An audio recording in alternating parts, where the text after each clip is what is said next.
Impact Kids.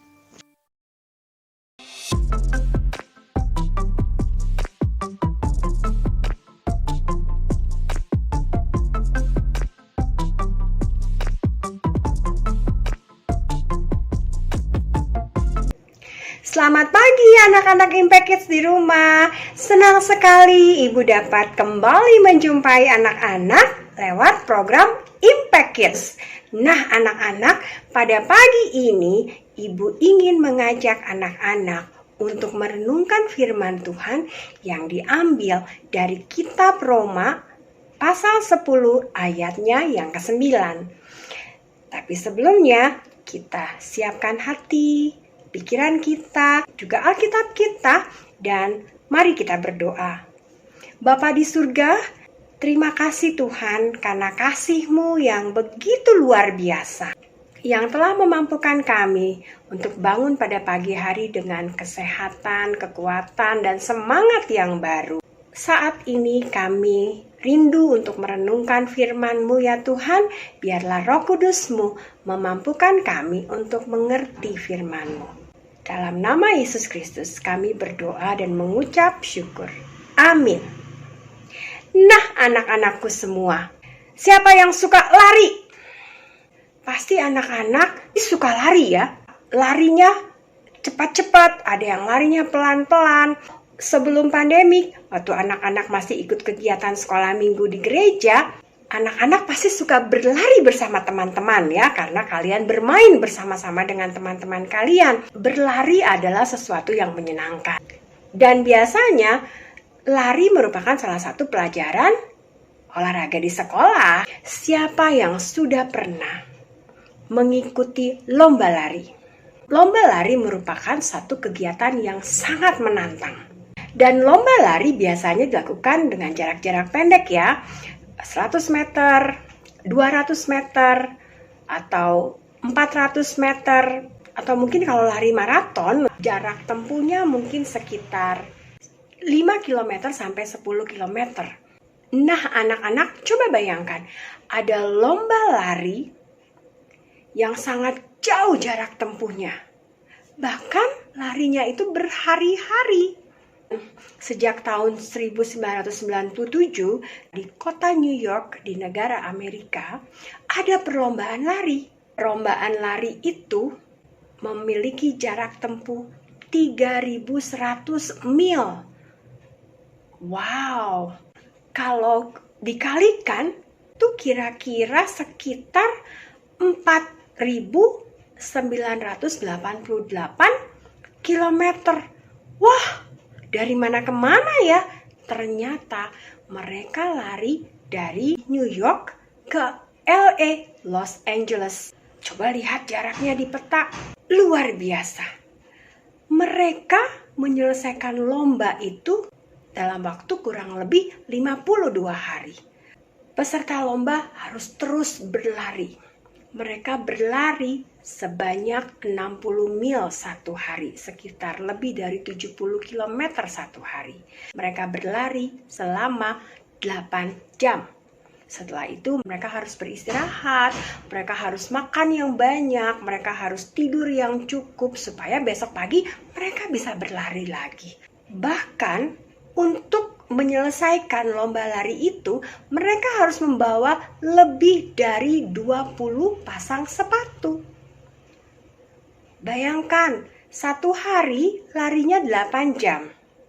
Mungkin dalam satu minggu atau mungkin dalam berapa hari sepatunya bisa cepat rusak ya, karena dipakai berlari terus ya. Jadi mereka harus mempersiapkan lebih dari 20 pasang sepatu, supaya mereka bisa berganti pada saat sepatu itu rusak. Nah anak-anak bayangkan, 3.000 mil itu jauh banget ya. Jauh banget. Tapi ternyata ada yang lebih jauh lagi. Seorang penulis yang bernama Michael Licona menulis buku tentang kasus untuk kebangkitan Yesus. Dalam bahasa Inggrisnya, buku itu terkenal dengan The Case for the Resurrection of Jesus. Wow. Dalam bukunya tersebut, Bapak Michael mengatakan, jarak terjauh di dunia adalah 14 inci. 14 inci, bukannya dekat. Kok dibilang yang terjauh? Bapak Michael mengatakan bahwa jarak yang terjauh di dunia adalah 14 inci saja. Kalian dapat menghitung berapa kira-kira 14 inci dalam ukuran sentimeter? Boleh tulis di kolom komentar, sekitar 35 cm. Mau tahu jarak dari mana ke mana? Ternyata menurut Bapak Michael, itu adalah jarak dari kepala kita ke hati kita. Mengapa begitu? Karena menurut Bapak Michael, banyak sekali orang yang di kepalanya, di pikirannya, mereka tahu bahwa Yesus bangkit dari kematian, tapi hatinya menolak menerima Yesus karena mereka mau menjadi Tuhan dalam hidup mereka. Kita percaya pada Yesus, tetapi kita tidak mau menerima Yesus. Banyak sekali dari kita yang di mulut memuji Tuhan, tetapi di hati tidak menerima. Di hati kita masih dengki, di hati kita masih iri, masih marah. Tuhan Yesus ingin kita menerima Yesus dengan pikiran dan hati kita, supaya kita menerima Yesus sebagai Tuhan atas hidup kita, karena kita sudah diselamatkan dari dosa-dosa kita. Roma 10 ayat yang ke-9 berkata, sebab jika kamu mengaku dengan mulutmu bahwa Yesus adalah Tuhan dan percaya dalam hatimu bahwa Allah telah membangkitkan Dia dari antara orang mati, maka kamu akan diselamatkan. Benar sekali. Roma 10 ayat 9 mengajarkan kepada kita, kalau kita mau menerima Yesus, jangan hanya di mulut saja.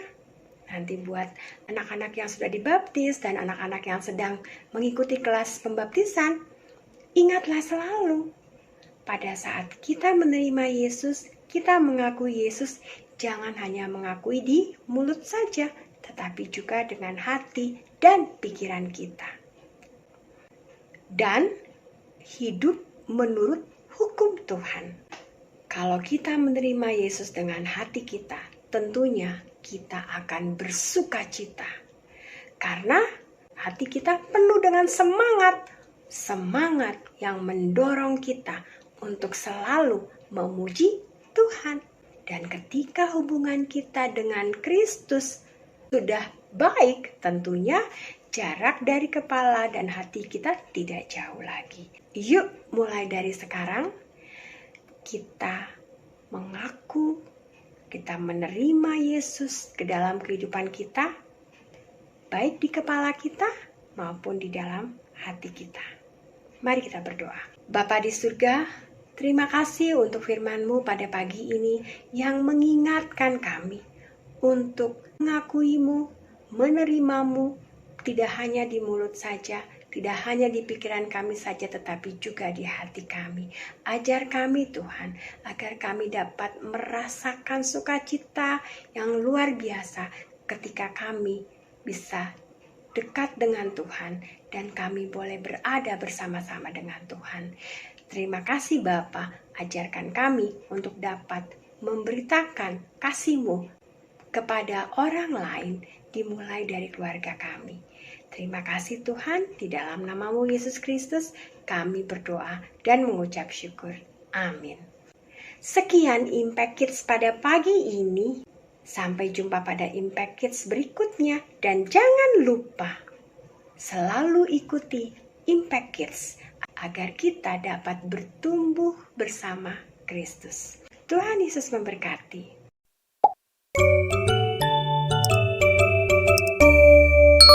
Impact Kids.